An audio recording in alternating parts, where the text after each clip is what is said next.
Vamos a una canción dedicada a nuestra amiga Jackie y a todos nuestros angelitos de Cromañón. Se llama Tiempo de Abrazos y dice así.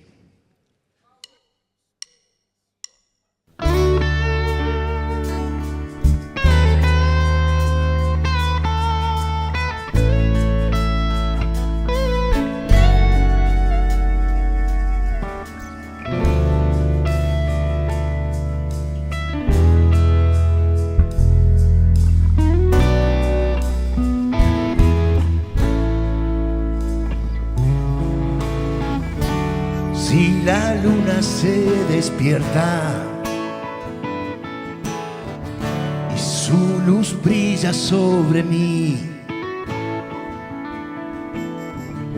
si los sueños cuentan estrellas, es porque ríe Jacqueline, es porque ríe Jacqueline.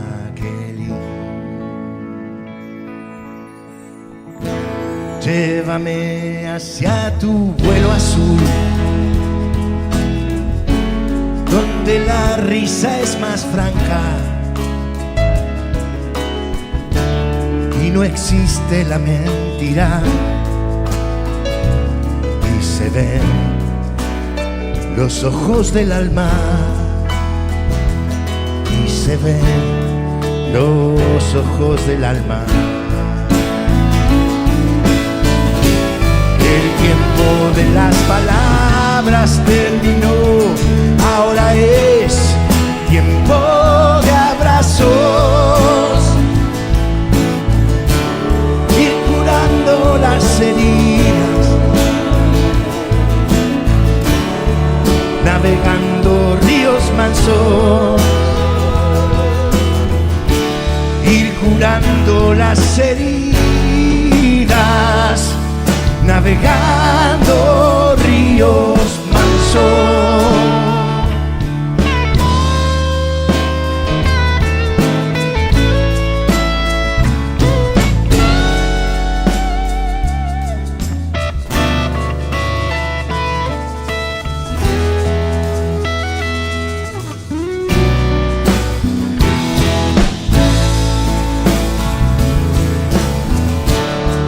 La luna se despierta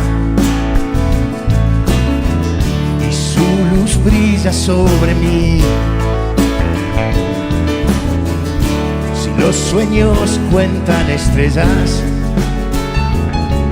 es porque ríe Jacqueline, es porque ríe Jacqueline. De las palabras terminó, ahora es tiempo de abrazos, donde habita la esperanza, camino sin prisa y pausa, si a todo lo empuja el viento, llegarán los sueños a buen puerto. Si a todo lo empuja el viento, llegarán los sueños a buen puerto.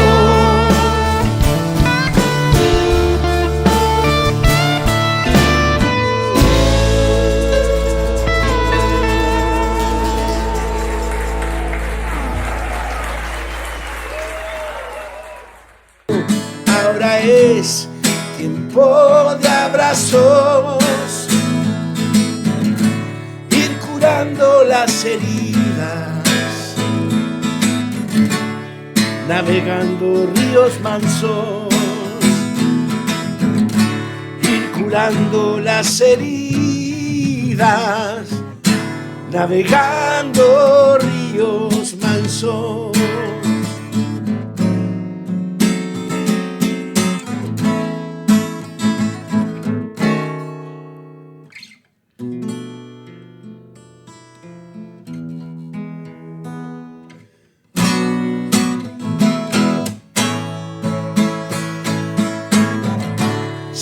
la luna se despierta y su luz brilla sobre mí. Si los sueños cuentan estrellas, es porque ríe Jacqueline. Es porque ríe Jacqueline. El tiempo de las palabras terminó, ahora es tiempo de abrazos, donde habita la esperanza. Camino sin prisa y pausa, si a todo lo empuja el viento, llegarán los sueños a buen puerto. Si a todo lo empuja el viento, llegarán los sueños a buen puerto.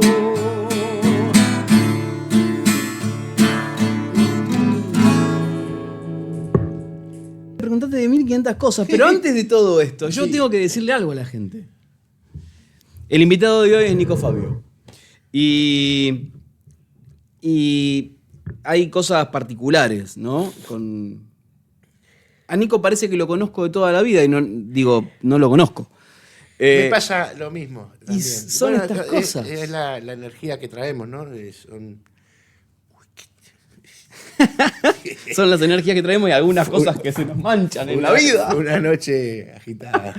Y nada, y son estas cuestiones también que nos van definiendo, ¿no? Yo le dije en el arranque, le dije a Nico, tocate una. Igual, vos fíjate, le dije, pero ni cantes, tranquilo, vos tocate una. El tipo no puede, porque el tipo le gusta y lo hace. Me siento a gusto. Hay lugares donde vas a tocar o hay entrevistas que te tensionan y no fluye. Cantás, sí, porque tenés, digamos, uno tiene se dedica a eso y sabes hacerlo, pero hay lugares donde estás bastante tenso porque es como que, viste, esa cuestión de alguna gente que es como muy avasallante y buscan a ver, pero acá realmente me siento a gusto. Escuché tu programa, escuché las grabaciones y realmente un lugar donde te invitan a compartir un rato de poesía y viste, es un lugar donde me siento a gusto realmente, así que por eso también. Gracias, Nico. Y en estas cuestiones yo le decía, bueno, arrancá con una que te motive, ¿no? Primero contarle a la gente qué cantaste. Eso, claro. Bueno, la canción que canté se llama Tiempo de Abrazos. Está dedicada a una gran amiga que se llama Jackie Santillán, que fue una de las víctimas fatales de Cromañón. Uh-huh. Y era la novia de un gran amigo mío, que es nuestro stage de escenario, el Paya Sosa, que lo conozco hace muchísimos años. Unos meses después de lo de Cromañón, él me da este poema escrito en una hoja y me dice, quiero que vos lo musicalices. Y yo leí ese poema y me pareció tan bello. Era su alma en ese papel, ¿no? Qué lindo eso. Y empecé a tratar de ponerle música y nada me convencía. Como que la letra estaba me dejó la vara tan alta, como se dice, que, viste, y pasaron semanas, yo intentando, después dejaba pasar un tiempo y volvía, pasaron meses, pasaron años. Yo siempre le decía, porque yo cada tanto sacaba esa letra y me ponía a buscarle la melodía y la armonía, pero nada me terminaba de convencer. Y yo siempre le decía, Paya, teneme paciencia. Tranquilo, me dice. Siempre me decía lo mismo, tranquilo, tranquilo. Y fue durante la pandemia, cuando estaba grabando el disco Alquimia, que habíamos empezado a hacer las maquetas, muy a distancia todos, ¿viste? Pasándonos los arreglos por WhatsApp. Nos quedábamos con el guitarrista, después nos juntábamos todos con los barbijos así desde lejos. Pero eso es lo que nos mantenía vivos, ¿viste? Claro. Y y cuando yo puedo empezar a grabar, ya saliendo de la pandemia, empezamos a grabar el disco, tenía yo un estado de entusiasmo tan grande que un día, una noche, saqué la letra nuevamente y di en la tecla que era. Oh. Y lo llamo al Paya, le digo, Paya, tengo una sorpresa para vos.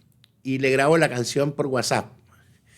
Y a los 10 minutos llega un mensaje del Paya y no podía ni hablar. Estaba tan emocionado, llorando, que no podía ni hablar de la emoción que tenía.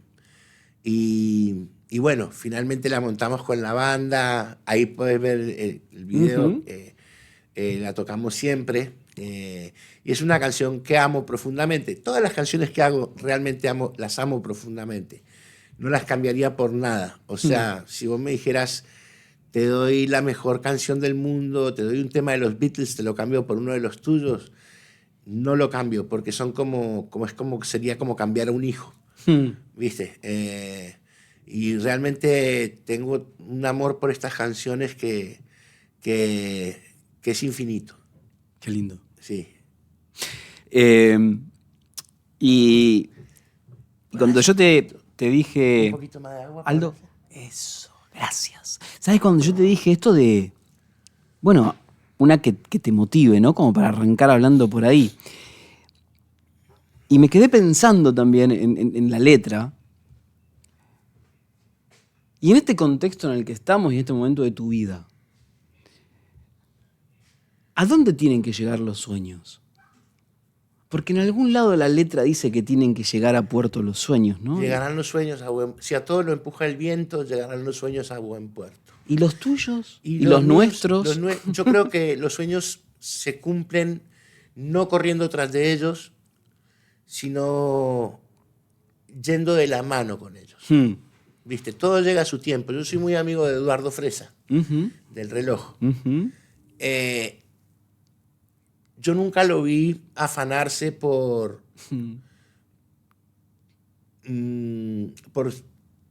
tener más difusión, por siempre tocando, siempre muy contento. Nunca lo vi afanándose porque buscando un reconocimiento, esto y lo otro, que lo tiene, porque la mayoría de los músicos con los que he tocado, sobre todo los guitarristas, hoy por ejemplo toco con Dani Germán, toqué con Silvio Furmansky, y todos tienen al reloj como una gran influencia, ¿viste? Cuando escucharon por primera vez el reloj, se les despertó una nueva dimensión de su creatividad. Y yo veo que Eduardo, a diferencia de muchos otros, inclusive muchos otros que tienen mucho éxito, pero siguen buscando afanadamente algo más. Y yo siempre vi en Eduardo que él siempre tranquilo. Y ahora, mira, el mundo está hablando del reloj porque salió su música en la serie de Eternauta. ¿Viste? Y ahora hay videos de un gringo escuchando por primera vez el reloj, ¿viste? Y estas cosas son fantásticas. Sí, y él nunca se afanó, simplemente fue caminando de la mano con sus sueños, y yo creo que ese es el camino de los sueños. Nunca sabes la misión que tiene cada uno, digamos, a quién puede llegarle una canción, en qué momento determinado puede ser importante en la vida de alguien una canción. Y yo tengo historias personales con mis canciones que han llegado en momentos muy cruciales en la vida de ciertas personas, y para mí ese es el principal objetivo, digamos. Y es algo que ocurre sin que yo lo busques. Sin que yo lo busque, claro. Si tuvieses que definir en pocas palabras con estas cuestiones que a veces tienen las redes sociales ahora, ¿viste? Tenés que ponerte una pequeña biografía. ¿Quién es Nico Fabio? Alguien que se dedicó a la música desde muy joven, y que la ha tomado como eso es lo que yo soy, digamos, principalmente. Mi vida gira en torno a la música desde muy chico. Es algo que me sacudió tan fuertemente.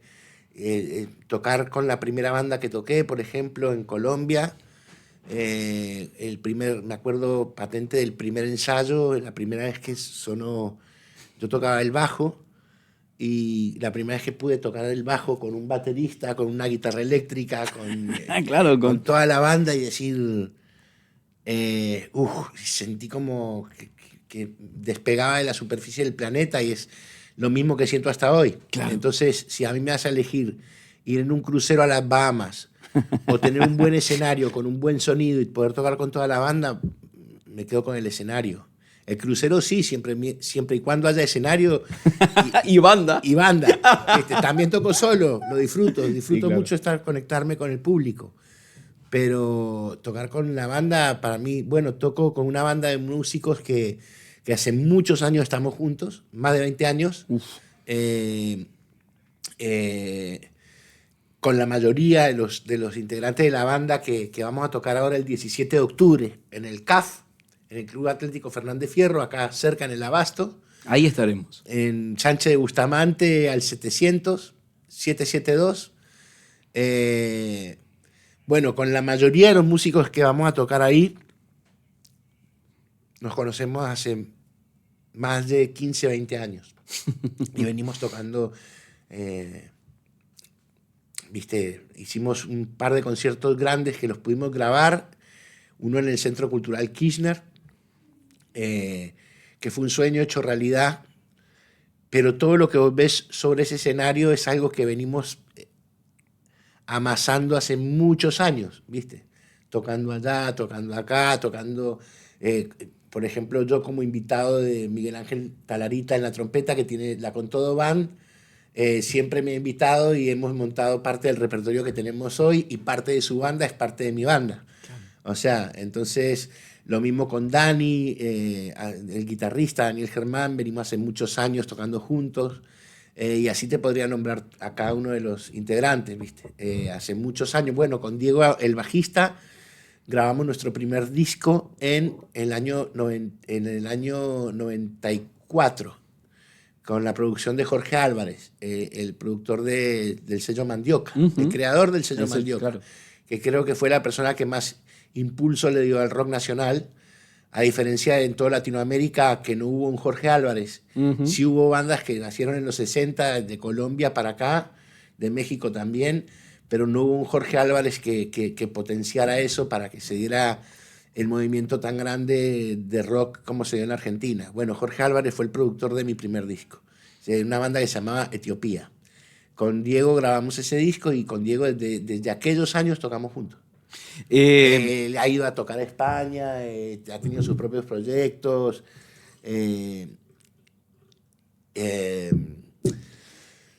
Pero cuando nos juntamos es como si nunca hubiera pasado el tiempo ¿viste? Y así bueno, él es el más antiguo, digamos, el compañero más antiguo de la banda. Como una familia. Sí, es una familia, porque prima mucho lo humano, ¿viste? Yo no puedo tocar con gente que no conozco, por eso me alejé de las discográficas y de todo eso. Es algo tan personal para mí la música que no lo puedo ver como un simple negocio y conozco gente, sé de gente, no es parte de la gente que yo frecuento ni quiero, pero sé de ciertos personajes muy famosos que tienen una banda con la que tocan por ahí 2 años y nunca saludan a sus músicos. Claro.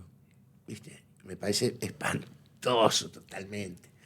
Bueno, pero también esto que cuando empezamos la charla grabada, en realidad, fue algo que dijiste vos recién, ¿no? Esto de, bueno, me puse a cantar porque me siento cómodo. Sí. Y sí. si no te sentís cómodo, no fluye. Entonces necesitas sentirte cómodo, necesitas hacer vínculo, ¿no? Y el escenario es otra casa. Eso también. no, claro, por supuesto. Eso no sé. Eso se da o no se da, ¿viste? Claro. Entonces, sí, sobre el escenario es una fiesta. Cuando nos juntamos, es una fiesta encontrarnos, ensayar con toda la banda. Bueno, hay una parte de la banda que nos juntamos más seguido, por ejemplo, con Dani, con Guille, que es el tecladista, con Jorge Candia. Somos como la banda base que nos juntamos para darle forma a lo que vamos a hacer después con el resto Claro. de los muchachos. Eh, y siempre es muy grato, ¿viste? Es muy grato, es muy buena onda, ¿viste? Es una sensación de alegría, todos apuntan a lo mismo. Lo que más me gusta de esos videos que hemos grabado es ver la pasión que ponen cada uno de los músicos, ¿viste? Yo veo los rostros de mis compañeros y veo que están ahí dando todo, ¿viste? Entonces va por ahí. Che, Nico, ¿podías ser otra cosa que no fuese músico en tu vida? ¿Cabía una posibilidad de otra cosa? A esta altura no, pero no creo, pero me hubiera encantado ser veterinario. Mirá. Eh, eh, me gusta mucho el campo, ¿viste? Tuve una niñez de campo, teníamos un viñedo hermoso donde vivimos en Las Catitas, Mendoza, el pueblo donde nació mi papá. Y bueno, los animales me pueden, ¿viste? Así que iría por ahí o algo que me permitiera, qué sé yo, un trabajo que me permitiera compartir mis horas de trabajo con mis amigos tomando un mate, ¿viste? Ser carpintero, alguna historia así, ¿viste? Que me puedan venir a visitar mis amigos, no me bancaría un laburo con horarios y cosas así muy donde tuviera que aislarme mucho de lo que me gusta, ¿no? Pero sí me iría por ese lado. ¿Cómo fue tu infancia? Muy bella, muy feliz, muy hermosa, la verdad. Bueno, tuve una infancia de campo. Mi primera infancia fue acá en La Plata. Primero en Tolosa, después en Gonet. Mi abuelo era obrero de la fábrica de vidrio de Rigoló. Era vendedor de diarios, canillita, y yo fui vendedor de canillita también con él. También pasaba apuestas en el hipódromo, era burrero y tenía muchos amigos del ferrocarril. Claro. O sea que él, mientras los muchachos estaban trabajando, él iba y les hacía las apuestas. Claro. Entonces conocía a todos los maquinistas. Viajábamos en el tren y yo iba adelante con mi abuelo con el maquinista. Qué grande. Bueno, después de ahí nos fuimos a México un año, volvimos a La Plata y de ahí nos fuimos a Mendoza. Ahí en Mendoza mi papá compró un terreno de 30 hectáreas. Mi papá estaba prohibidísimo, no podía cantar, no podía hacer nada. Y lo que había, digamos, la plata que le quedaba de las épocas de gloria, digamos, de mucho éxito en la música, en el cine, compra esas 30 hectáreas y en el medio del desierto, en el medio de la nada. Era imposible. ¿Y cómo se hace un viñedo acá? Y hay que hacer un pozo, y hay que hacer un lago. Y armó el pozo, hizo el lago, un lago artificial, pero un lago. O sea, no era que era un lago revestido de cemento, sino que era de tierra, bien donde hasta venían patos salvajes a nadar ahí. Qué loco. Y tuvimos el viñedo. Entonces yo andaba, teníamos una yegua mansa bellísima, yo andaba en la yegua, me metía en medio del campo, en medio del desierto, me sentía Juan Moreira. ¿Vos te diste el corcel negro? Sí, claro. Bueno, yo la vi de chico y fue y ya cuando estábamos por ir, casi compra mi papá un potrillito negro, que eso hubiera sido para mí el sueño. Yo hacía andaba en la yegua y hacía lo de abrir los brazos claro. Así, ¿viste? Alrededor de la represa, del lago. Del lago, sí. Y casi compramos el potrillito ese negro, que al final no lo pudimos comprar porque nos fuimos. Nos volvimos a ir a México y después a Colombia. Pero esa parte de mi niñez fue una niñez extasiada de colores. O sea, Juan Romo, que era el capataz que vivía con nosotros en la finca, en el viñedo, a veces, por ejemplo, nos subíamos al tractor con él de noche, todos los nenes, sus hijos, Nacho, el César, que eran como mis hermanitos, y nos íbamos a dar así toda la vuelta, todo el viñedo, salíamos a caminar con mi papá, con Juan, una niñez hermosa, ¿viste? Vivir me hacía cuevas yo en la tierra, viste, una niñez maravillosa. El viñedo ese, después lo compró un nuevo dueño, que yo lo conocí, estaba intacto el viñedo. Bueno, el tipo me prometió que lo iba a cuidar y que, bueno, resultó bastante gorilón el tipo y votó mal y con cuando llegó Macri al gobierno, se abandonaron un montón de viñedos en Mendoza. Uno de ellos fue el nuestro, que este dueño lo dejó abandonado y se secó el viñedo, se secó la represa, el lago.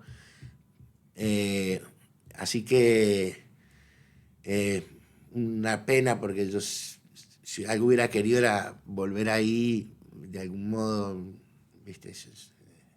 Pero bueno. Pero sigue estando acá. Sí, acá y acá. Ese es el gran punto, ¿no? Sí, sí, sí. Ese es el gran punto. Che, Nico, ¿y cómo fue la influencia de tu viejo en el arte con vos? Constante, porque fue una influencia constante de mi mamá y de mi papá. Mi mamá también cantaba hermosamente. En casa, aunque mi papá no podía cantar en los escenarios, siempre había una guitarra y siempre estaba la música ahí. Claro. Las películas las vi ya de grande. Yo cuando era chico no había DVD ni había VHS, eso vino después. De a poco fui empezando a ver las películas. Mi mamá desde chico me contaba Juan Moreira al punto tal de que yo cuando la vi era como que ya la había visto. Claro. Incluso tengo un dibujo hecho a mis 7 años del el juego del truco con la muerte, sin yo haber visto la película. Claro. Y es muy, muy similar, digamos. Es un bocetito de un niño, ¿no? Pero viene la muerte caminando por una alameda. Y está Moreira esperando a la muerte en la mesa para jugar al truco. Así que siempre estuvo presente. Después, en realidad, bueno, la música me llegó fuertemente toda la música me gustaba. Toda la música. El rock and roll fue mi gran, digamos, ¿cómo se dice? Lo que te motiva. Quería saber por qué esas guitarras sonaban así, aunque me gustaba la música en general. Me gustaba la música clásica, me gustaba el tango, me gustaba el folclore. Empecé tocando Mamá Vieja, yo vendo unos ojos negros, La Plaga, ahí viene la plaga. Yo creo que esas canciones son elementales, ¿viste? Para todo primer principiante. Me gustaba la música en general, pero lo que despertó mi inquietud fue el rock and roll. Y después con los años dije, no, pará, porque yo era rock and roll 24 horas al día. Después la salsa, el candombe, el bolero, esto está muy bueno, ¿viste? Y me llamaba mucho y bueno, y después tratar de unificar todo eso que me encantaba, que es lo que estoy haciendo ahora. Por eso el disco se llama Alquimia, porque digamos hay muchas raíces diferentes, pero en esencia la música siempre es la misma, ¿viste? Y la raíz afroamericana está en todo, en el rock and roll, en el blues, en el bolero, en la salsa, en el candombe. La cumbia también me encanta, pero ¿por qué me abstengo de hacer cumbia por ahí? Porque yo no me gustan esos artistas que se plegan a los géneros que están de moda, ¿viste? Como que ahora está de moda tal ritmo y tienes que hacer un ritmo con esa. Entonces yo prefiero mantenerme al margen de las modas, ¿no es cierto? Más allá que la cumbia es algo clásico, ya no es una moda, es, ¿viste? Y tener la cumbia legítima, la cumbia colombiana, que tiene unos poetas y una literatura encima maravillosa, ¿viste? Es como los pregones del blues, ¿viste? Es una música de raíz popular. Colombia te marcó mucho también, ¿no? Sí, muchísimo. Muchísimo. ¿Qué encontrás en vos de Colombia hoy? Muchas cosas, muchas cosas. Yo soy tengo mucho colombiano. Y cuando voy a Colombia reviví una parte mía que cuando he ido a Pereira, a Medellín, que yo me formé allá. O sea, digamos, ahí empecé a tocar. Hasta el día de hoy mis amigos en Colombia son músicos, muchos de ellos tienen ya como sus grandes carreras con grandes plataformas de base. Por eso yo cuando voy a Colombia, mis propios amigos me llevan a los programas de radio, me llevan a los programas de televisión, por sus propios contactos. Digamos, ellos son músicos que empezamos juntos, la mayoría, y empezamos en una época inolvidable. Nosotros metíamos a la banda donde yo entro a tocar, se llamaba Wizard. Esa banda llevaba 3.000, 4.000 personas sin tener disco. Había un solo programa de radio que se llamaba La Hora 23, La Hora del Rock, los viernes a las 23 horas en Musicando Estéreo, que era la emisora de Pereira, la ciudad donde nosotros vivíamos. Y en ese programa decían, bueno, va a tocar tal banda en tal día, y como Pereira es como el centro del eje cafetero, la emisora la escuchaban de ciudades aledañas, Manizales, Armenia, pueblos aledaños, Cartago. Tenías un montón de pueblos y aparecía un montón de gente que quería ir al concierto esa noche. Y ni te digo cuando se juntaban bandas, por ejemplo, que ahí nacieron grandes amistades, venían bandas de Medellín. Nosotros teníamos una casa bastante amplia, y yo, por ejemplo, para que los muchachos de las otras bandas que venían de otras ciudades no gastaran en hotel, se quedaban en mi casa, durmiendo en el suelo por ahí, con la mochila y una manta. Y yo decía, vénganse para casa, que teníamos 2 departamentos. Uno estaba vacío y ahí tenía mi habitación yo. Todo el mundo, y así éramos. Y yo iba para Medellín y me hospedaba en la casa de mis amigos músicos de Medellín también, o de Bogotá, o de Cali. Y entonces era una hermandad. Claro. Y cuando se juntaban varias bandas de diferentes ciudades, se acrecentaba el público. Por ahí pasábamos a 10.000 personas. Hacíamos muchos covers, y era como, no venían bandas de afuera. Entonces ese era el momento donde... Ustedes eran los que animaban. Los que recreábamos. Por un momento hacíamos un cover de Deep Purple, por otro un cover de Metallica o Judas Priest, y en ese momento jugábamos a hacer eso, y era como un juego entre el público y nosotros. El polideportivo, llenábamos el polideportivo, el polideportivo era como una especie de Luna Park más chiquito, una cancha de básquet, ¿no es cierto? Las gradas a los costados, y había una gente muy loca en esos conciertos. Había una banda había uno que había ido a la guerra del Sinaí y había vuelto loco y había armado una pandilla, y eran épocas muy violentas en Colombia. Eran épocas tremendas, ¿viste? Pablo Escobar, que tenías narcotráfico, guerrilla, policía, militares, todos a los cuetazos por todos lados, y nosotros en el medio de eso con nuestro rock, ¿viste? Y venía uno que le decían los del Sinaí, y al líder de la pandilla lo traían en un ataúd hecho de madera, ¿viste? Claro. Y lo traían ahí, y el chabón venía adentro, y se ponían un pupitre, me acuerdo, pupitre de escuela, y adentro tenían toda la vareta, le decían en Colombia, a la marihuana, ¿viste? Y vendían. Y había uno que se colgaba, se iba hasta la última gradería y se colgaba de los fierros que estaban en el techo del polideportivo. Cuando se colgaba de la gradería, al principio era 1 metro de distancia del suelo, ¿viste? Porque 2 metros, 3 metros. El tipo se colgaba y se iba colgando y se iba caminando y se iba colgado y se iba... Pero crecía. Claro, crecía la distancia. Claro. Entonces al final quedaba sobre el escenario, pero como a 30, 40 metros arriba, y la gente le decía que se tire, ¿viste? Nosotros nos corríamos así, el loco estaba totalmente loco, así colgado de las piernas como un mono, totalmente pasadísimo de rosca. Bueno, eso pareció en los conciertos de los Doors, ¿viste? Era muy lindo. Y no teníamos, hacíamos la pegatina nosotros de los pósters, que ni siquiera era pegatina en las calles, sino en locales, ¿viste? En Claro. locales de algún videobar que había, que también era un núcleo de gente, algunas tiendas o de algún centro comercial, galería, como shopping se le dicen hoy en día, de ahí de la ciudad. Y ahí poníamos unos cuantos pósters, por ahí hacíamos una tirada de 50 pósters. La hora 23, la hora del rock, que era la que avisaba que iba a tocar, por ejemplo, Wizard, Nash de Medellín, Caos, Equimosis, bueno, en fin, muchas bandas de otras ciudades. Y yo entro a Wizard cuando tenía 15 años.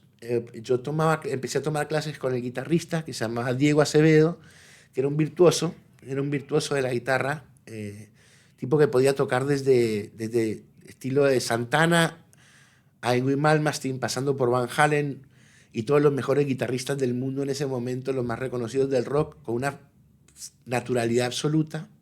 Ni siquiera tenía que ponerse a estudiar y a escuchar y a sacar, sino que el tipo escuchaba y tocaba lo mismo. Y yo empiezo a estudiar guitarra con él. ¿Y te acordás qué fue lo primero que sacaste en la viola?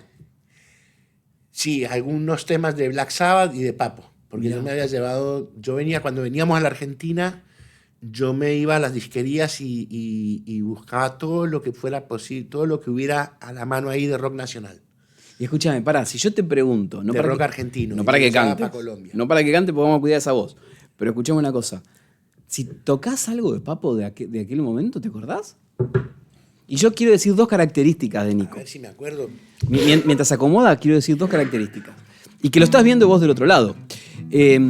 La primera, es un tipo que, como dijo, no puede no saludar a los músicos, ¿no? Pero vos fíjate lo que pasa en la charla. Estamos hablando y Nico, si vos lo ves, gira la cabeza y mira para allá. ¿Y sabes por qué mira para allá? Porque lo integra en la conversación al que está operando. ¿Me entendés? Digo, y esto habla de su manera de entender, ¿no? De entender la construcción, ¿no? Que la construcción es con otros, con los que te rodean, con los que están. Eso es fantástico. Y la otra cosa, que yo sí se lo dije ahí al pasar, este año cuando fui a ver a la Con Todo Band en el CAF la primera vez de este año, que yo la fui a ver, veo un tipo que está muy contento en la primera fila, ¿no? Pero que disfrutaba y que con sus manos tocaba todo, desde dos maracas hasta una batería. Tocaba todo y disfrutaba todo y estaba sentado en la punta de la silla, con sus piernas flexionadas, moviéndolas, casi apoyando lo mínimo indispensable del culo para no caerse en la silla, pero estaba disfrutando el espectáculo de una manera, como un pibe cuando tiene chiche nuevo. Bueno, eso es lo que hace que un tipo, y que te muestra que un tipo vive y disfruta la música, ¿no? Y disfruta... También disfruta la música de los otros, pero digo, disfruta la construcción de amistad que hay ahí también. Y eso es recontra importante. Sí, no, pero lo que pasa es que, bueno, ese recital que vos hablás, ese concierto, fue en el Club Atlético Fernández Fierro. Ajá. Y me acuerdo que ese día, bueno, ese escenario suena, bueno, la banda de Miguel suena bien donde Sí. suene, donde estén. Son unos músicos fuera de serie todos, pero ese día sonaron ese escenario y la banda se te venía encima, ¿viste? Era una sensación de que la banda se te venía encima. Y eso es lo que me producía ese placer, digamos, de estar escuchándolo. Realmente disfruto mucho de la música. Lo que más me gusta es ver videos de bandas en vivo. Me gusta mucho cuando veo a los músicos disfrutando, sintiendo a los músicos de verdad. Me gustan esos videos de bandas en vivo y inclusive bandas que yo escuchaba de chico que hoy han madurado. Claro. Y me gustan más ahora que cuando que cuando era chico. Hablando, bueno, del tema de Papo, A ver, ¿te acordás? había era un disco que yo tenía que es muy conocido, que se llama Papo en concierto. Ujú. Yo tenía el cassette, ese que tiene la gotita de sangre, y lo escuchaba. Gastaba la cinta. Gastaba la cinta y uno de los primeros temas que me aprendí fue. Que no es de Papo, es de Javier Martínez. Ujú. Pero que él lo toca.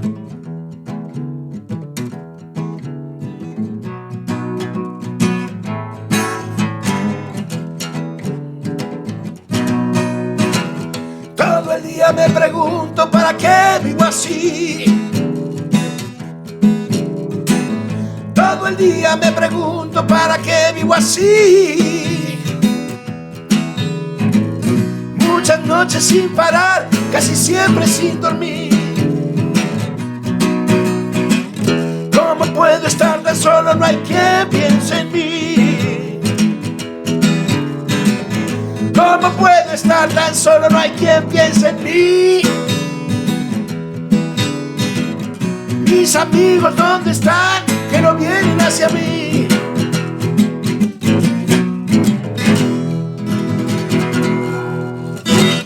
Qué lindo, qué lindo. Y gracias. Qué lindo. Y bueno, y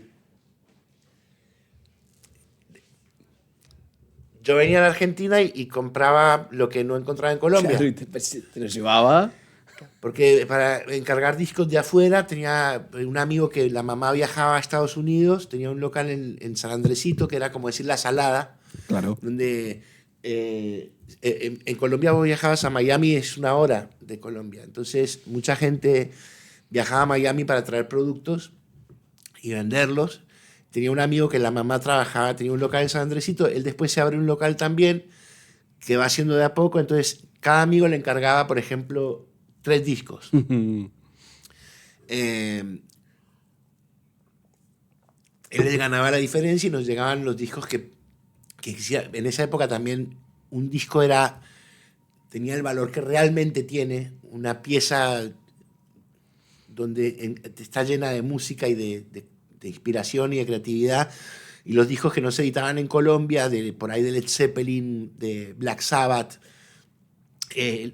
los encargábamos a este amigo o a otra gente que por ahí viajara o llegaba con alguna novedad. Pero los discos de Argentina los llevaba yo. Claro. Entonces yo venía acá y compraba así al azar, ¿viste? Sabía de Papo por mi mamá, de Manal, de todo eso. Mi mamá siempre me contó de Alejandro Medina, que después lo conocí, soy amigo de él. Fui también muy amigo de Pajarito Saguri. Bueno, me acuerdo, vi un disco rojo con una portada con 4 chabones ahí que me dije, estos 4 tienen esto debe ser o muy bueno o muy malo, dije. ¿Viste? Puede ser un fraude o es posta lo que estoy viendo. Ni lo escuché, B8. Uf, Un paso más en la batalla. qué barbaridad. Me acuerdo que llegué y para nosotros escuchar esos discos era como... O sea, nos juntábamos, por ejemplo, a casa de un amigo mío que se llama Julio. Traje unos discos de Argentina, ¿viste? Y traías algo para acá. Bueno, y tenía así como ahí una bandeja. Ujú. Colombia es un pueblo muy musical. En Colombia... A ver, hasta la persona más humilde, digamos, de que no tiene por ahí una cosa económica grande, va a ahorrar por ahí un año entero para comprarse un buen par de amplificadores. Inclusive mucha gente en Colombia tiene como una pieza dedicada a tener su equipo de sonido, su bandeja, o cassette y todo con 2 buenos parlantes. Es cultural de Colombia eso, ¿viste? Es un pueblo muy musical. Qué bien. Tanto para la música romántica como para el rock o para lo que sea, para la salsa. Bueno, este amigo mío tenía 2 buenos parlantes. La pieza especial esa pieza era especial para escuchar música. Me acuerdo que ponemos el disco de B8 sin saber qué carajo iba a sonar. Mi amigo era medio conservador musicalmente, entonces como medio vio como que pintaba como una onda, la imagen y los títulos de las canciones medio trash. El chabón lo miró así con desconfianza, ¿viste? No, pongámoslo, lo ponemos. Charararararara, chan, chan, chan, chan, chan, chan. Empezamos a escuchar. La noche está. Chan, chan. Nos miramos así y dijimos, esto es muy bueno.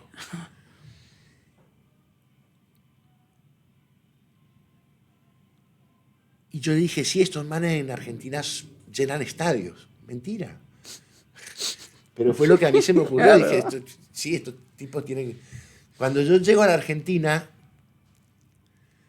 encuentro a Osvaldo Civile le digo a un amigo mío que mi sueño era ver a B8, pero ya se han separado.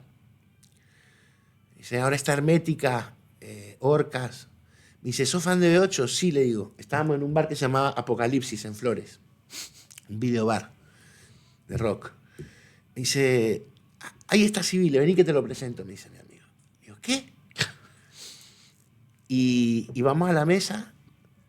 Me dice, Civile, este es de Colombia, dice, fan tuyo. Y yo le digo, Civile. Y yo miraba para los costados y veía que estaban todos mirando los videos y tenían a Osvaldo Civile ahí. Y yo digo, en Colombia sos una estrella, le digo, porque obviamente el disco que yo llevé Se empezó a girar por todos lados, claro, claro. las Cassette, grabaciones. Y al poco tiempo alguien apareció con el disco, con el primero de B8, que lo consiguió no sé en dónde, en Bogotá. Si B8 hubiera ido a Colombia, hubiera hecho destrozos. O sea... Increíble. Sí, y acá tenía poco y nada Bueno, cuando yo llegué también conocí a Ricardo Iorio. Uh-huh. Lo conocí, él tenía un local en la Bond Street. Bueno, él era muy fanático de mi papá. Cuando se enteró de que yo era el hijo de Leonardo Fabio, así, ¿viste? Me adoptó, digamos, y me contaba todo. Yo le debo mucho a Ricardo Iorio porque él me presentó a Nacho Whiskey. Y ahí, cuando hablaste de amistades, dije, bueno, ahí hay una amistad también. Sí. ¿Cómo fue el vínculo con Nacho? Así, Iorio Primero contarle a la gente, ¿quién fue Nacho Whiskey? Nacho Whiskey es un poeta iluminado. Es un poeta iluminado, yo diría que al nivel de Dylan Thomas. ¿Quién es Dylan Thomas? Bueno, Bob Dylan se puso Dylan por Dylan Thomas. Uh-huh. Es un galés, poeta galés, que tiene mucho, mucho que ver con Nacho. Un poeta iluminado, como... Si querés saber quién era, ¿viste el poema Los albatros de Baudelaire? Uh-huh. Bueno, algo así. Alguien que sus alas de gigante le impedían caminar con Qué lindo facilidad es en el eso. suelo. Claro, claro. Bueno, yo por esta amistad con Iorio, cada vez que Iorio venía para el centro y yo andaba por ahí, nos cruzábamos, siempre lo invitaba a mi casa y le mostraba lo que estaba haciendo.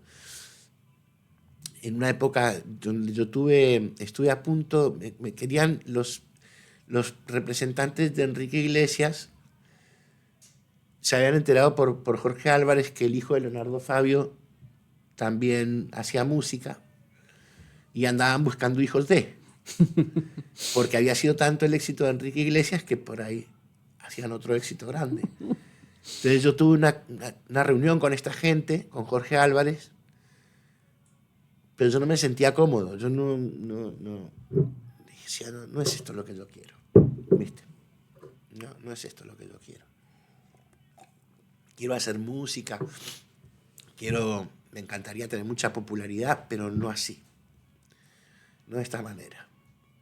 Bueno, y en esos días me cruzo por la calle con Ricardo y le comento esto. Entonces, tuvimos unas charlas así como muy espirituales. ¿Viste? Él era muy creyente, era espiritista. Uh-huh. Bueno, y le digo, a mí de 10 melodías me salen 1 o 2 letras. Le digo, yo necesito a alguien con quien poder... si no, viste, hay un montón de melodías que me quedan ahí dando vueltas, que yo quiero hacer algo con ellas y no les encuentro la vuelta. Me dice, yo te voy a presentar a Nacho Whisky. Nacho le había escrito La Llaga, el tema de Alma, que hacen con Almafuerte.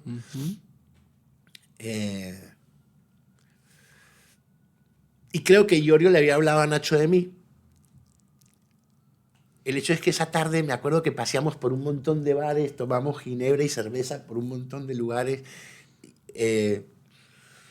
Y Iorio era un tipo muy intenso. Muy intenso. Era un tipo que en una tarde te cambiaba la vida. ¿Viste?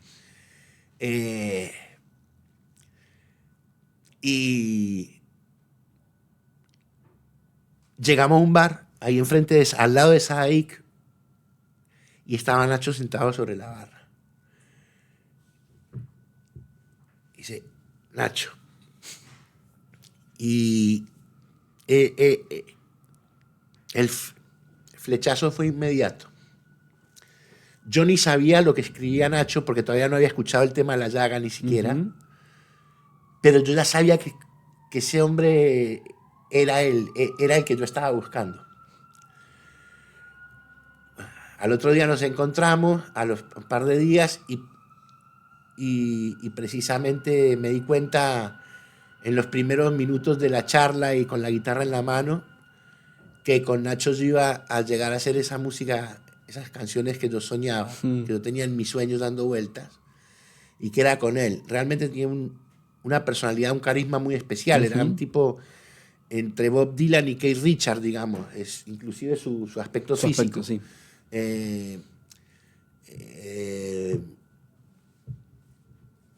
Hicimos muchísimas canciones juntos y es como que nos amalgamamos. No es que yo musicalicé poesías de él o que él simplemente puso una letra sobre alguna melodía mía, sino que es una historia muy bella que trascendió más allá de su partida física. Incluso después de eso seguimos componiendo. Qué lindo es eso. Sí, eso es una charla, es una historia, es una larga historia.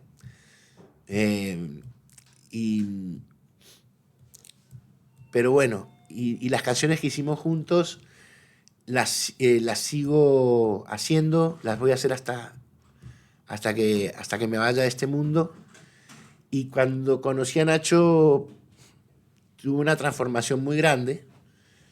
Incluso fue como cuando llegué a mi casa, mis papás sabían que yo había conocido a este poeta, que era mucho mayor que yo, y yo venía a casa con un entusiasmo, ¿viste? Como conocí a Nacho Whisky. Y mis padres, mi papá que tenía amigos en Sadaik y todo, ya andaba averiguando, ¿viste? Para saber más de Nacho, ¿viste? Y estaban así como a la expectativa, ¿viste? Y me acuerdo cuando les canté la primera canción que hicimos, me dice, estaban mis padres en la cocina de casa y yo llegaba a encontrarme con Nacho. ¿Y cómo te fue, Nico, con el poeta? Bien, bien, le digo. ¿Hicieron algo? Sí, le digo. ¿Querés cantarnos algo? Sí, le digo. Estaban tomando mate en la cocina. Y les canto una de las canciones, la primera canción que hicimos juntos. Y se quedaron en silencio, mis padres. Se miraron y me dijeron, Nico, me dijo mi mamá. Y mi papá me dijo, ¿vos sabés lo que tenés ahí?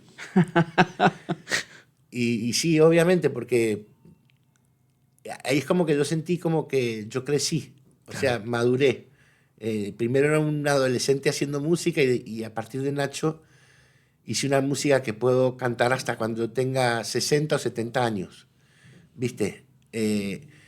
Yo me acuerdo que leía a veces libros de letras, traducciones de rock y quería escribir así, ¿viste? Vamos por la autopista a toda velocidad, ¿viste? Y en Nacho apareció un colibrí, de repente que me dice, habrá en el nido un corazón de colibrí, sin estaciones, fuera del tiempo y del dolor burlándose. Parecía una antigua poesía japonesa, ¿viste?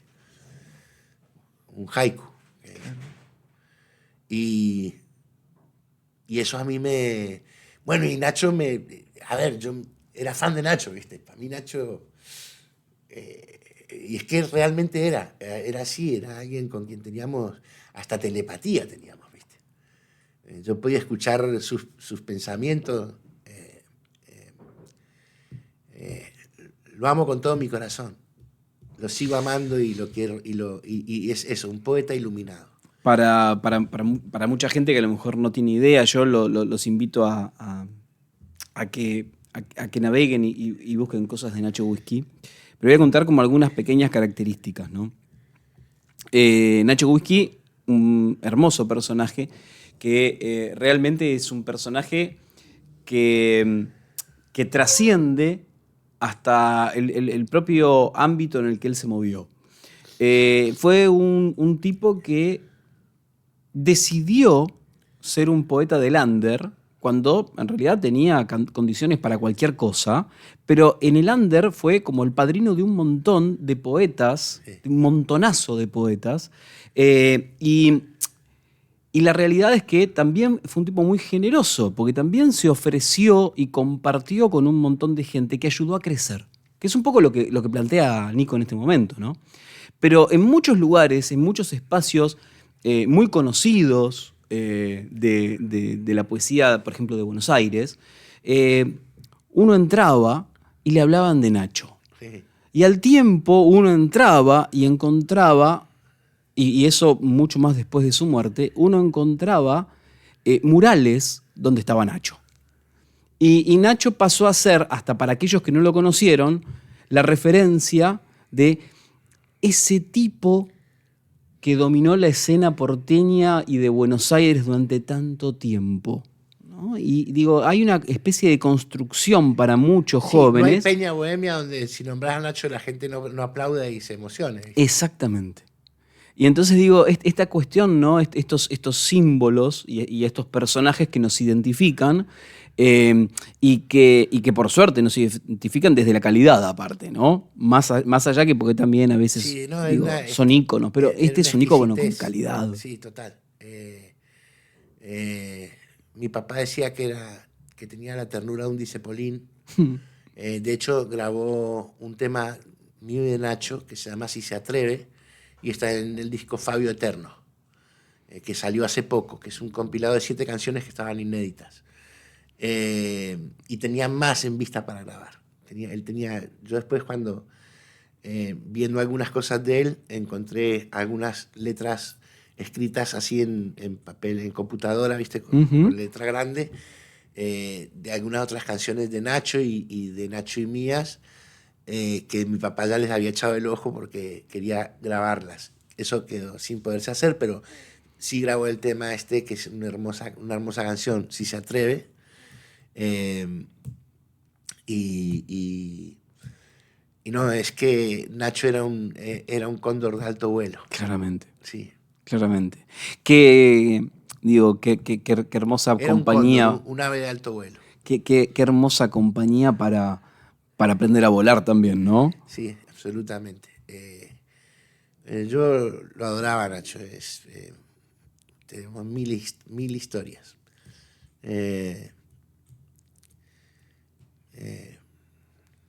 Está siempre presente en mí.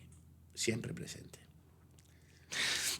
No me extraña, porque en realidad esta característica que tenés vos, digo, de hacer familia, de hacer comunidad, es evidente que también lo vayas llevando, ¿no? Que no lo dejes allá en el pasado, que forme parte de tu presente, justamente. Sí, no es que son almas eternas, ¿viste? No quedan en el pasado. No, pero que aparte te tocan, Sí, y que te modifican. Sí, te modifican, totalmente. Por eso siempre está presente. Como mis padres, o sea, no son parte del pasado, son parte de mi presente y de mi futuro. ¿Viste? Mis abuelos también, ¿no? O sea, está todo el día conmigo. Che, Nico, bueno, nosotros el programa como que se nos fue en realidad, pero yo seguiría hablando como 2 horas con Nico. Lo vamos a hacer seguramente sin micrófono mediante u otra vez con otros micrófonos, pero digo, primero agradecerte la visita. Gracias a vos. La verdad, agradecerte la visita, hermosa charla, da para seguir hablando. Ojo, digo, la imagen que tiene es la de Alquimia, obviamente de su disco. Ahí ¿no? está el canal de YouTube. Claro. Y bueno, ahí van a encontrar mucho de las canciones que hicimos con Nacho también. Y el 17 de octubre, el Eso iba a viernes decir. 17 de octubre a las En el 21 CAF. horas, vamos a estar en el CAF, Sánchez de Bustamante 772. Perfecto. Con toda la banda y con invitados de lujo. Va a venir Pilín Masey desde La Plata, que Pilín Masey es parte también de la música de Aniceto. Trabajó, bueno, con mi papá en su última película, de la que también tengo la alegría enorme, la dicha de ser parte también con mi música. Y bueno, eso va a ser una fiesta de la música. Qué lindo. Bueno, vamos a hacer dos cosas con Nico. Despedite con una que podamos empalmar con un video. Ahí vamos. Bueno,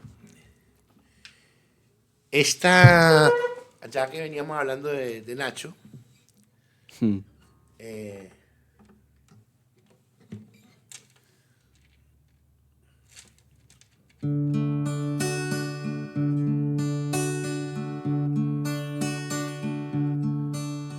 tú pudieras ser de mi soledad, la flor que no muere más,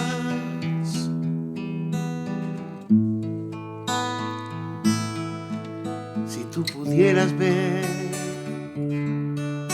tanta oscuridad, girar a mi alrededor, yo sé que habrá en el nido un corazón de colibrí sin estaciones,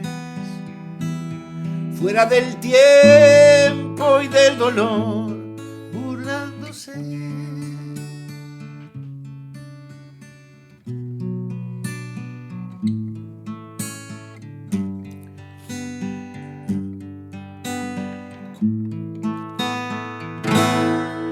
Si yo supiera ir a tu corazón, quizá sea mi corazón allí, y así el amor tendrá el nombre de los dos, para gritarle al mundo que ha nacido entre mis brazos el milagro azul de tenerte aquí y en luz sentí que habrá en el nido un corazón de colibrí sin estaciones, fuera del tiempo y del dolor, burlándose.